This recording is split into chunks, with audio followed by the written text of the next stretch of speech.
Welcome back to our study of Colossians. This is session 3, and in this session, we're going to be looking at Colossians chapter 1, verses 15 through 20. Let's remember the context of what's going on. Paul is writing this letter to a group of Christians in Colossae. Not a big group of people, probably a few house churches, hard to know the numbers, but we do know some things about these people. We know that they are followers of Jesus who are not interested in rejecting Jesus, but they are wondering if Jesus can provide them with everything they need. They've got goals, they've got hopes, they've got dreams. They want to become something and do something in the world. And they're beginning to wonder if maybe they should add something else outside of Jesus to this Jesus thing that's become a part of their lives. And in this letter, Paul is pretty clear from start to finish that Jesus is everything you need. That it's good to want more, but what you need is not more than what you already have. What you need is more of what you already have. You need more of the Jesus who has made himself available to you. So far we've seen that Paul introduces himself and he gives his standard greeting, grace and peace, which is really a summary of the gospel in just a couple of words. And then we looked at the second section where Paul is, it's kind of the opening part of the letter. And I think what he's doing in here is he's saying, I want you to remember some things that you might be tempted to forget, who you are and what God has done for you and in you, and also what God is doing, like where he's going to take you if you stay with him. And then we turn a corner in verse 15. And chapter 1, verses 15 through 20 really is, in many ways, the theological heartbeat of Colossians. There are a few passages in this book that stand out because of their importance with respect to what Paul is saying. This is one of them. It really encapsulates a big portion of what Paul is trying to say about Jesus. And it's actually had a really important impact, too, throughout Christian history. It's one of the primary texts where the early church looked to think through who it is that Jesus actually is. And so I'm looking forward to breaking it down together with you here for a little bit. And I want to suggest to you that there really are two key words that are helpful when it comes to this passage. And one of those words is the word sufficient, and another one is the word supreme. I think that Paul is arguing that Christ is sufficient, and you can see this because Christ is supreme. So it's like sufficient because supreme, or you can do the arrow in whatever way you want. Supreme, therefore sufficient. The idea is that when you pay attention, and I want you to get the big picture because there's a lot of details in here. The idea is that when you pay attention to who Jesus is and what he's accomplished, you'll come to the conclusion that only he has his credentials. Only he is supreme in all things, and this demonstrates whether or not he actually is enough for us. And now I want to read through the passage and then draw your attention to a few of its features. Colossians chapter 1, verses 15 through 20. It says, "The Son is the image of the invisible God, the firstborn over all creation. For in him all things were created, things in heaven and on earth, visible and invisible, whether thrones or powers or rulers or authorities. All things have been created through him and for him. He is before all things, and in him all things hold together. And he is head of the body, the church, and he is the beginning and the firstborn from among the dead, so that in everything he might have the supremacy. For God was pleased to have all his fullness dwell in him, and through him to reconcile to himself all things, whether things on earth or things in heaven, by making peace through his blood shed on the cross." There's a lot in there, as we will say about many of the texts in Colossians. I want to draw your attention to something that you may have noticed if you were paying close attention to some of the repeated themes, and that is that there seems to be an emphasis on totality and power. You have a lot of all type of language and every type of language, for all things were created in him. That's probably enough, right? But then you add this, things in heaven and on earth. Okay, so there's kind of like, there's things that are in heaven and there's things that are on earth. So if he didn't say enough by saying all, surely he said enough by saying things in heaven and on earth. No, he continues, visible and invisible, whether thrones or powers or rulers and authority, and in him all things. So you have this all that's consistent throughout here. And you also have the idea of power. Whenever Paul, once again, says all things have been created in him and through him and for him, if you're wondering, that means heaven and earth. If you're wondering, that means visible and invisible. Then he singles these ideas out. It says the powers language, whether thrones or powers or rulers or authorities. Again, there's an emphasis on this power struggle, and Paul is not willing to suggest that Christ has any real rivals. But instead, he suggests that no, Christ is above whatever else may call for your attention. This is fascinating language, the language of powers and rulers and thrones or authorities, and it doesn't exactly parallel the way we talk about different forms of power, but there is overlap. So the language of powers and principalities and rulers and authorities I think it is speaking about spiritual realities. I think that in Paul's understanding of the world, which is true understanding of the world, there are invisible creatures with personality and agency. I also, though, notice that he doesn't say angels and demons. He's perfectly capable of saying those terms, and so I think he doesn't for a reason. So I don't doubt that we're talking about spiritual realities, but we also are talking about what we tend to call social realities. Rulers and thrones and dominions. I mean, these are words to describe how we might talk about the White House or the Oval Office or the Congress or the House. These terms represent certain forms of power, and sometimes they also represent the people who are in those seats. And so we tend to think about spiritual actors, we think about human actors, and we think about institutions. And it seems to me that what Paul is doing with this language is he's kind of holding it all together and saying that all of these things were created in Christ and for Christ. Every form of power was designed to serve him, first of all. So that means he's up at the very top. And then later on, he'll talk about all these powers have been brought back into a reconciled relationship to him. So we have a lot of language of powers, and that's because Paul is very aware of the fact that when we live our lives, we find ourselves pulled in different directions.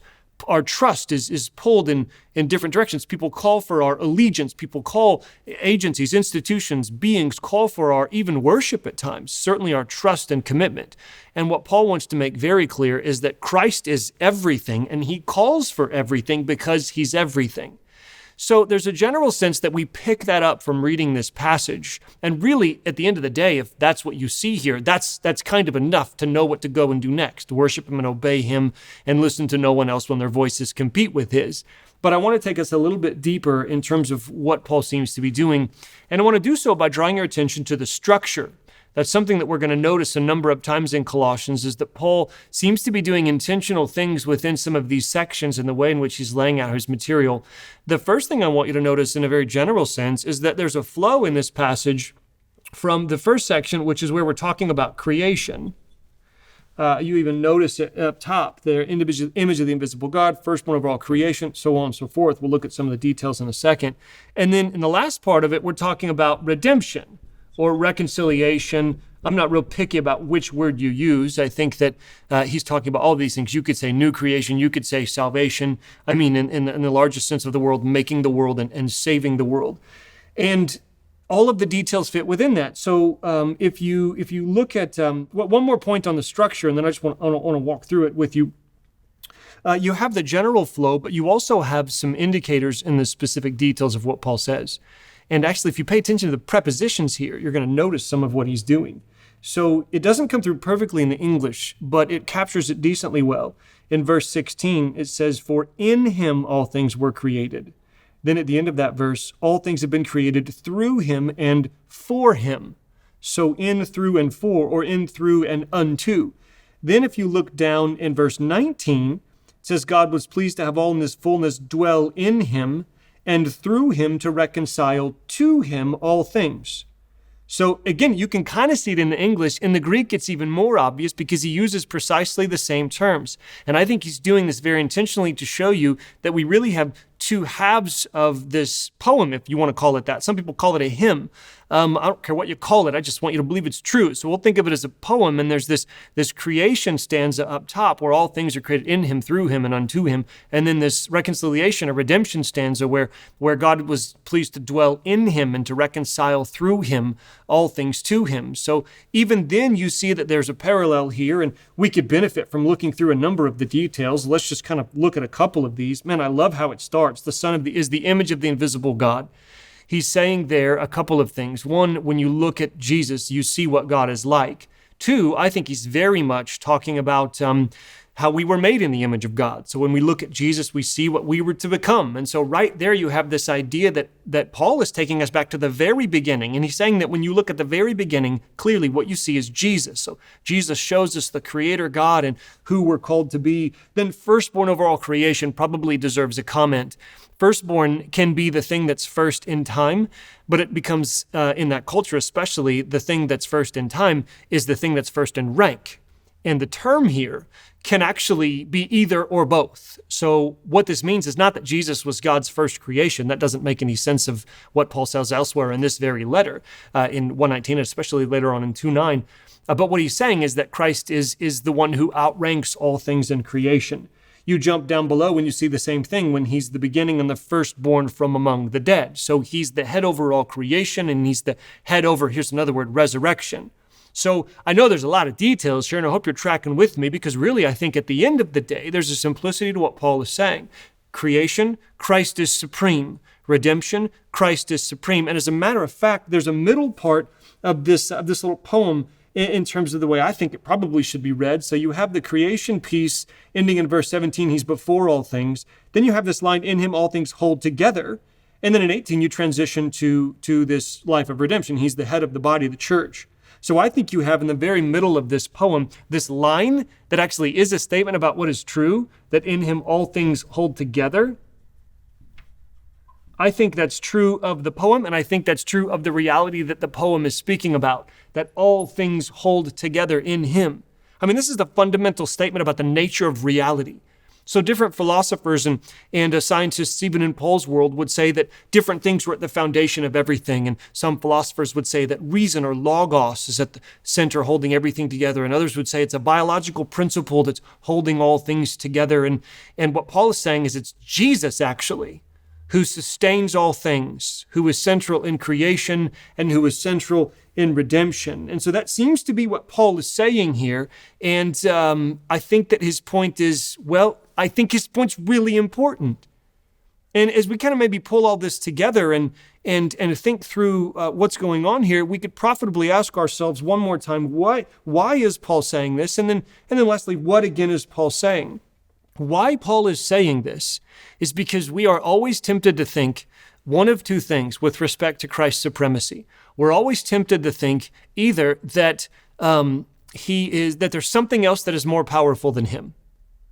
Some other group of people or idea or ideal or party or worldview or person or system or conviction or strategy. There's something that actually is more effective because it's more powerful than him. And what Paul is saying is, no, Jesus doesn't have any competitors, not really. And the other thing that we're tempted to think is not so much that there's something else that has more power than him, but that his power, his supremacy, is actually located to a part of our world and therefore a part of our lives. This is the classic compartmentalizing. So Jesus gets to guide a portion of my life, but other things are going to guide other areas of my life. And so the reason why Paul is emphasizing the supreme power of Jesus in all things is because we're tempted to forget or deny or doubt or move away from this central truth that he is the most powerful being in the universe and that we do well to trust him. And what Paul is saying in this context is precisely that. Only Christ is sufficient because only Christ is supreme.